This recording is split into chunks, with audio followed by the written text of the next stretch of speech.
Pourquoi seulement moi? Pourquoi seulement moi? Pourquoi seulement moi? Écoutez, si vous n'obtenez pas votre miracle de la part de Dieu, alors devenez un miracle de Dieu pour les autres. Vous ne m'avez pas compris. Restez connectés. Nicolas James, que nous appelons Nick, était né sans bras ni pieds. Il a fait toutes les prières possibles. Il a dit, Dieu, je sais que tu as la capacité de tout faire. Tu peux faire pousser les bras, tu peux faire pousser les jambes. Je crois en toi.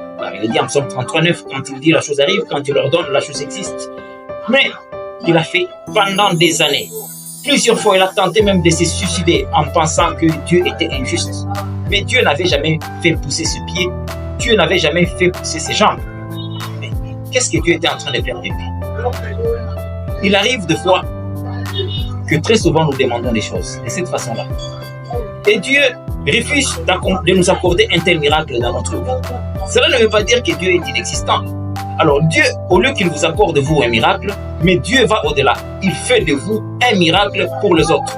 Et c'est ce qu'il a fait avec Nicolas James. Aujourd'hui, c'est un grand évangéliste. Quand on les regarde, on voit la grandeur de Dieu. On se dit, mais comment quelqu'un qui n'a pas de pieds, qui n'a pas de bras, qui n'a qu'un tronc, peut être aussi heureux, peut accomplir aussi de grandes choses dans le monde? Comment est-ce possible? C'est-à-dire, juste sa présence. On se dit, Dieu est grand. Et Dieu opère de cette façon-là. Et c'est comme ça qu'il faudra éviter de surestimer les épreuves qui se présentent au-devant de vous. Non, j'ai trop de problèmes. Non, quelque part, vous exagérez aussi. Il y a des gens qui ont connu plus que vous. Et tous les jours, il y a des gens qui connaissent plus que vous. Alors, évitez de surestimer les défis que vous avez. Parce qu'on nous dit en 1 Corinthiens 10:13, aucune tentation ne vous est survenue, n'a été humaine. Dieu qui est fidèle ne peut pas permettre à ce que vous soyez tentés au-delà de ce que vous pouvez endurer. Dieu connaît que vous êtes fragile. Dieu connaît que vous êtes faible. Il le sait bien. Alors, quand Dieu laisse quelque chose se produire dans votre vie, c'est parce qu'il sait qu'en retour, il y a une capacité pour vous. Parce que ce que vous avez comme défi, ça ne peut pas toucher les anges, ça touche seulement les humains. Donc, ne considérez pas les défis que vous avez comme étant surhumains. Non, c'est tout à fait normal, c'est tout à fait correct que cela vous arrive. Même Jésus, quand vous lisez Luc 22, au verset 41, quand il a senti le défi se présenter au-devant de lui, il a fait la prière selon laquelle il demandait à Dieu d'éloigner auprès de lui la coupe. C'était difficile la mission. Mais qu'est-ce que Dieu a fait?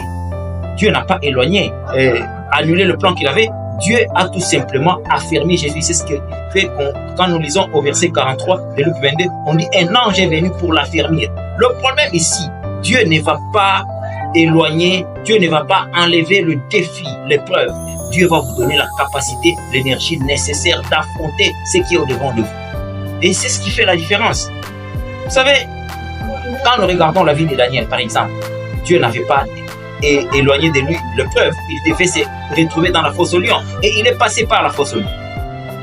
Quand vous prenez Ananias, Michel, Azaria, c'était pareil. Dieu ne les avait pas écartés de la fournaise ardente. Ils se sont retrouvés dans la fournaise ardente, une fournaise qui était chauffée 7 fois plus qu'il ne convenait de la chauffer. Quand vous prenez Joseph, qui a connu l'esclavage, qui a connu le mépris, qui a connu la prison, c'était pareil aussi. Dieu l'avait laissé, mais Dieu avait une mission. C'est pourquoi quand nous lisons 1 Samuel 30 au verset 6, nous retrouvons David qui est attaqué par Amalek. Il rentre, il trouve que non, sa famille, tous ses hommes, ses biens, pris en captivité, pris en otage. Il a commencé à pleurer, il a dit ici c'est terminé. Pourquoi? Parce que là, ses proches cherchaient même à le lapider. Mais qu'est-ce que David a fait? Il a dit, bon, certainement, je ne vais pas être là en train de pleurer parce que le plus grand problème que nous avons, c'est quand il y a des problèmes qui se présentent au-devant de nous, nous disons, mais pourquoi ceci m'arrive? Pourquoi ceci m'arrive? Non, arrêtez de vous demander pourquoi ceci vous arrive. Au contraire, posez-vous la question, quelle est la leçon que vous pouvez tirer par rapport à la situation qui vous est arrivée?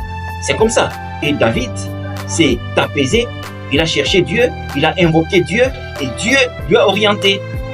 C'est pourquoi on nous dit en Ésaïe 40 au verset 29, Dieu donne la force à celui qui est fatigué, il augmente la vigueur de celui qui tombe en défaillance. Donc Dieu trouvera toujours une façon de vous donner la capacité de surmonter l'épreuve. C'est pourquoi on nous dit en Philippiens 4:13, j'ai pris tout par Christ qui me rend fort.